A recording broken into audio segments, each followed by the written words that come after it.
Revelations 13 and 10. Read it. Isaiah 13 and 10. Read it. Isaiah chapter 13, verse 10. For the stars of heaven and the constellations thereof shall not give their light. When it says the stars of heaven and the constellations shall not give their light, it's actually talking about in the beginning the Most High gave us the stars and the constellations for seasons and to know the times. So the Most High is going to make it where their so-called astrologers cannot see exactly what's going on as far as the future is concerned. That's what it's talking about. He'll take away their power in which they can see the stars, but it won't read like it used to in the past. They will only see a fragment of it or a part of it, opposed to understanding what the Most High is saying through the stars. Read. Isaiah chapter 13, verse 10. For the stars of heaven and the constellations thereof shall not give their light. The sun shall be darkened in its going forth, and the moon shall not cause her light to shine. And I will punish the world for their evil. And he shall punish the world for their evil. So all this is happening to judge the unrighteous. To judge the unrighteous, especially those that are living but yet don't want to repent from anything. Don't want to try to work things out on a daily basis to get right with the Most High. It's time to just, no matter what we've done, to start getting ourselves right. Let's go back to Revelations.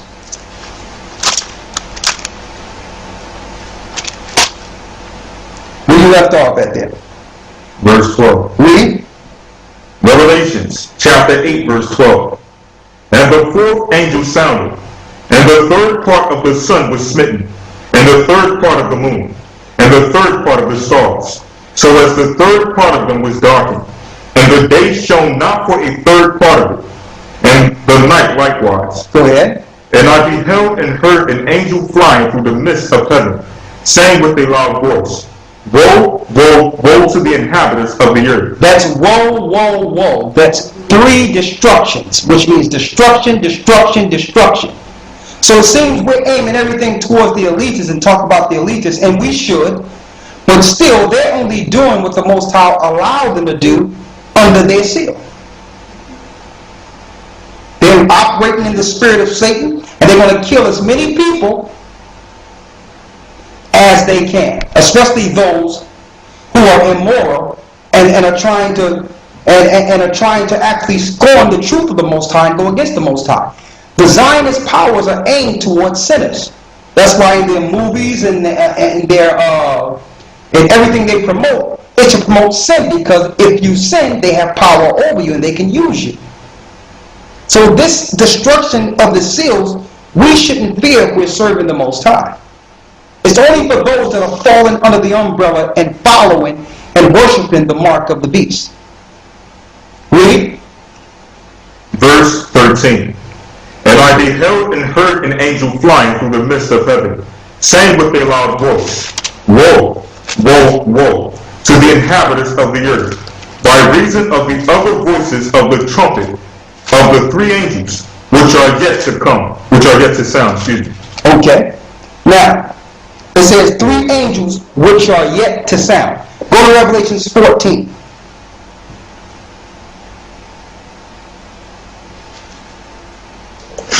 I wish I could go through the whole thing, but believe it or not, you have to read the whole Revelations from 1 all the way to the end of it to understand and break down the 7 seals.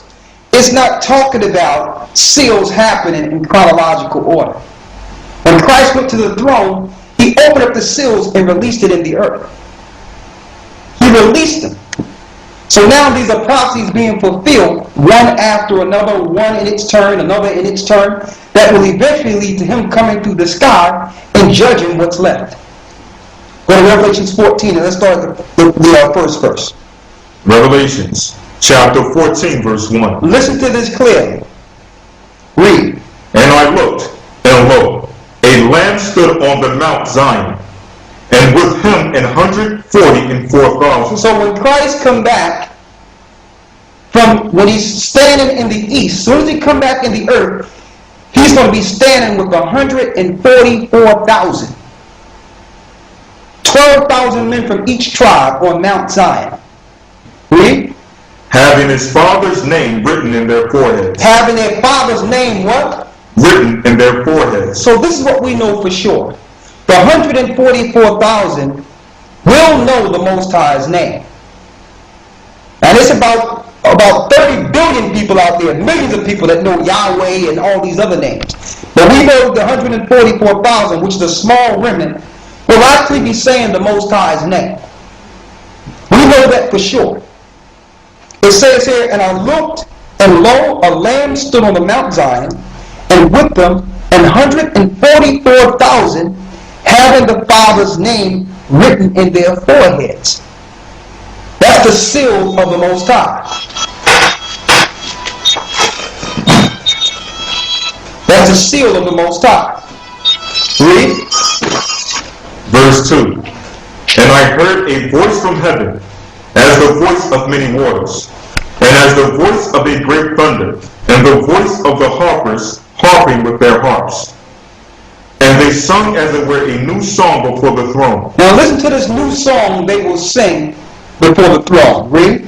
And before the four beasts and the elders. And no man could learn that song but the 144,000, which were redeemed from the earth. Only the 144,000 will know this new song.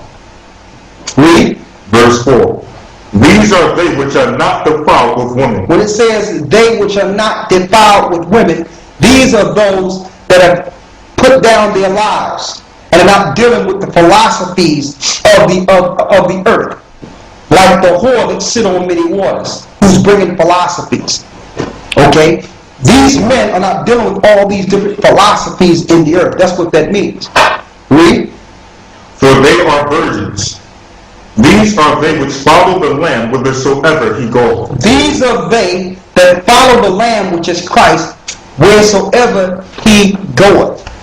Let me get a precept to show you what that means when it says they are virgins. Yes.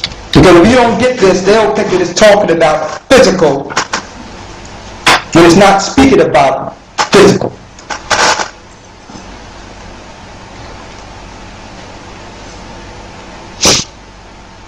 Second Corinthians 11 and 2. Read the first verse first. 2 Corinthians chapter 11 verse 1. Would to the Most High ye could bear with me a little in my folly, and indeed bear with me. For I am jealous over you with a godly jealousy. For I have espoused you to one husband. It says, we were espoused to one husband, read. That I may present you as a chaste virgin to Christ. So that we can be presented as a chaste virgin to Christ. That's what that means. Once you've been baptized, you get a new garment and you're presented as a chaste virgin. Okay? A lot of these men had wives and so forth. It had nothing to do with the physical action. It had everything to do with their spiritual connection with the Most High or dealing with the Gentile or heathen gods. Let's go back to Revelation 14. And read the 4th verse again. Revelation chapter 14 verse 4. These are they which were not defiled with women, for they are virgins. These are they which follow the Lamb whithersoever he goeth. These were redeemed from among men, being the first fruits unto the Most High. Being the first fruits unto the Most High, read. And to the Lamb. Go ahead. And in their mouth was found no guile, for they are without fault before the throne of the Most High. And when it says without guile, you'll never hear these men speaking ill about other people or cursing out other people. Read. Verse 6.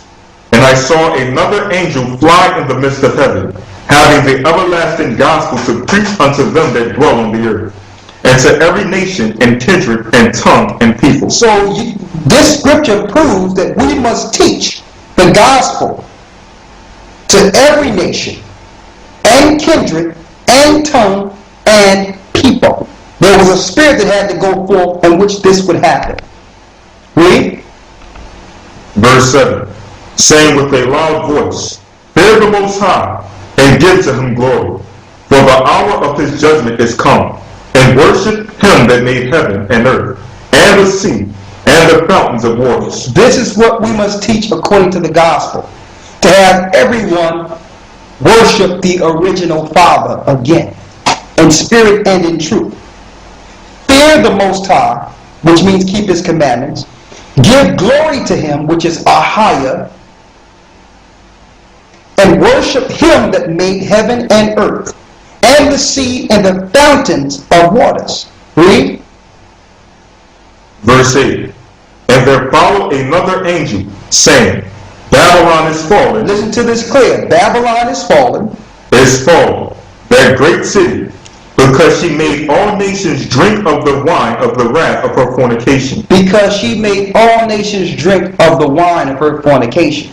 That's the Most High say over and over, Babylon the Great is fallen in Revelations.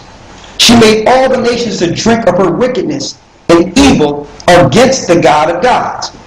Even the President of the United States, Barack Obama, actually made mockery of Christ and his speech at the Mount. His speech on the Mount. Totally made mockery and say, well, that doesn't apply today. Read. Verse 9. And the third angel. And the third angel followed them, saying with a loud voice, If any man worship the beast and his image. So if we worship the beast and his image, read. And receive his mark in his forehead, or in his hand. And if we receive that chip that's coming, that's a physical mark. Now, in order to take this mark on, you must first be living a certain lifestyle. That's walking in the spirit of the beast. That's the image they portray to you through television. That means you're living a life that was given to you by this world, and you're doing anything to keep that status. You're doing everything just to keep the status that Satan presented you. Read. Verse 10. The same shall drink of the wine of the wrath of the Most High, which is poured out without mixture into the cup of his indignation. And he shall be tormented with fire and brimstone in the presence of the holy angels and in the presence of the Lamb. So anyone that take that mark and follow the image that America is giving, this is the future judgment. It's been written. Read. Verse 11. And the smoke of their torment ascended up forever and ever, and they have no rest day nor night, who worship the beast and his image, and whosoever receiveth the mark of his name. Here is the patience of the saints. Here are they that keep the commandments of the Most High, and the faith of Yeshua. So if you keep the commandments of the Most High and the faith of Christ, you're not receiving or accepting the mark of the beast. Now that leaves Christians out, because they believe in the faith of Christ, as they say, but they don't deal with the commandments of the Most High. Therefore, they are open to receive the image and mark of the beast. Read. Verse 13. And I heard another voice from heaven saying unto me, Right, blessed are the dead which died in the Lord from henceforth. So now, from that point, blessed is they that die in the name of the Lord from that time forth. So people in Babylon but are willing to take death instead of getting the mark, you're blessed. You're blessed. And it doesn't matter where the mark is instituted. If we're willing to take death instead of the mark, we are blessed. Read. Yea, saith the Spirit, that they may rest from their labors, and their works do follow them. And I looked, and behold, a white cloud, and upon the cloud one sat like the Son of Man, having on his head a golden crown, and in his hand a sharp sickle. What is he going to do with this sharp sickle? Read. Verse 15. And another angel came out of